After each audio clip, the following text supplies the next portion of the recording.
probably be a short one. This old gentleman here, he's elderly, he's retired Navy, and he called in and said it was 76 degrees in the house, and his little thermometer on the kitchen counter was reading 74, which, I mean, it was about the same height level, but I don't read into that a whole lot unless it's like this major huge difference, because those little cheap thermometers, they're not if they were that accurate, we'd all keep them on the truck. But you got tape on this thing. Somebody has mastic taped it, I'm guessing, the clips, secure paint air furnace, the clips back here, plastic clips will break off on them and people will take these doors on, so I ain't worried all. I ain't gonna stress over that, but I'm just down here just going to do a little quick once over. I'm not going to get too invasive in it. Somebody's carrier doors are, yeah, it's got one of them. It's missing. It's missing one. Usually one will hold it on. It's fired off every time I've turned it on from in the house. But the poor old fella, he said I sit in the bathroom and it's blowing cold air, and then it blows hot air, and then it blows cold air. Well, he had his thermostat set with the fan on, so the blower was running 24 hours a day. But it was about 30 degrees last night. If the heat won't work, and it wouldn't have been 76 degrees inside the house. But anyway, while I'm here, I'll probably clean that flame sensor for him real quick, and then I'm gonna make sure these vacuum hoses are. Blow these out. Just something. I just kind of feel bad for the guy. Anybody, we all got that age. We all got the old age coming to us at some point in time. So I'm just gonna give him a quick once over and check all this stuff. I'm gonna turn the gas off real quick. Let this thing cool down.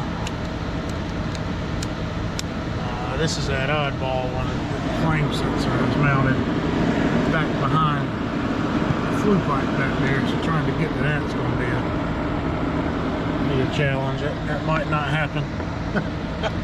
I mean, it's working. There's not a problem with it, and I don't want to create one. But I know these drain canisters are notorious for clogging up. But yeah, this is that crap ass carrier design. The flame sensor is, well, it's right there on the bottom, I think. Actually, might be able to get to it. The igniter's at the top. There you go. The igniter up there. Trying to get to that thing and get it out.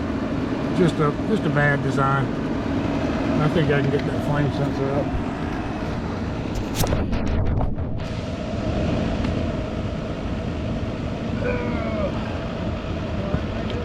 Yeah, everything's fine. I thought the light would come on when they come on. That one did. That one's got a string on it. I don't know if it's. I didn't see the string up there. Yeah, that one comes on, but I always carry little lights with me, so I can look around. I'm just kind of doing a little once-over inspection on it, you know. Okay. Real bad. He came out here for that. It happens, leaving the fan and somebody turning the fan in the wrong position. It happens. Most of the time it happens during the summer, and people call us because it's reading 72 in here, but it feels so humid, and you get out there and the fan's in the wrong position. Yeah. Alrighty, we just had a quick conversation. Well, that was his son. But I don't mind checking it out for the guy. I'm gonna get, while he was standing there talking to me, I blew that drain line out. And just make sure it was clear. I'm gonna clean this flame sensor for him. We're not gonna charge him for coming out here.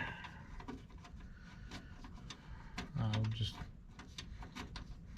charge somebody $100 to come out and tell them to thermostat was in the fan position.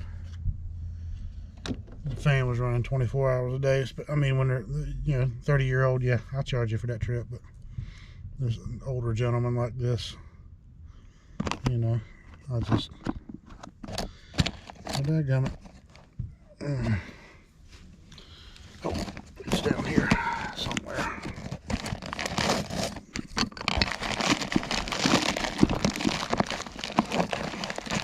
I don't have a brush. I thought I had a brush in here.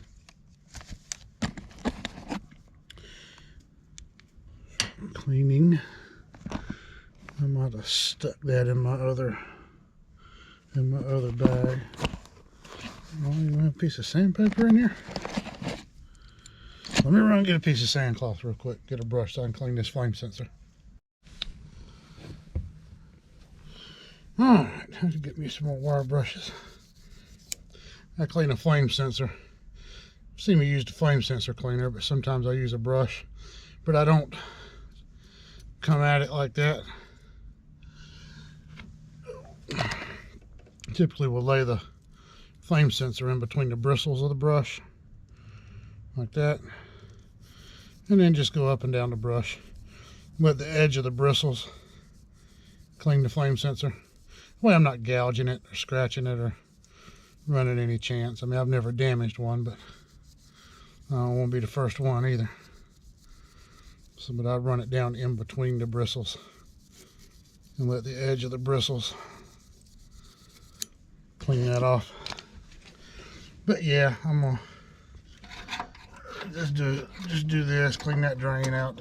Common maintenance type problems that'll happen on these things, and fire it off. And I'm not gonna get into checking the gas pressure or anything like that. But people, we're all gonna get old one day, and I just kind of feel bad that that's all it was. And luckily, you're lucky that's all it was, and you didn't have a problem. I know when you're old and you're retired, and you don't want to spend money unless you have to. But anyway, enough of all that. I'm just going to do a little once over check on it, and be on my way. Got his thermostat set back where it needs to be, and let me turn this thing back on.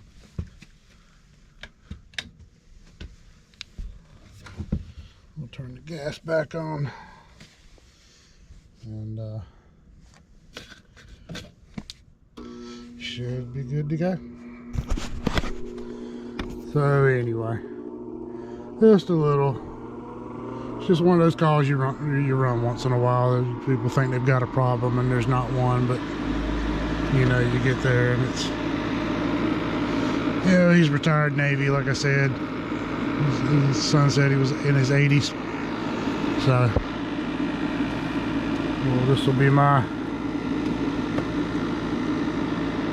thank you, sir, for your service call. No charge. Checked it, fixed his little problem, and move on down the road. Anyway, guys, appreciate you watching, and have a good one.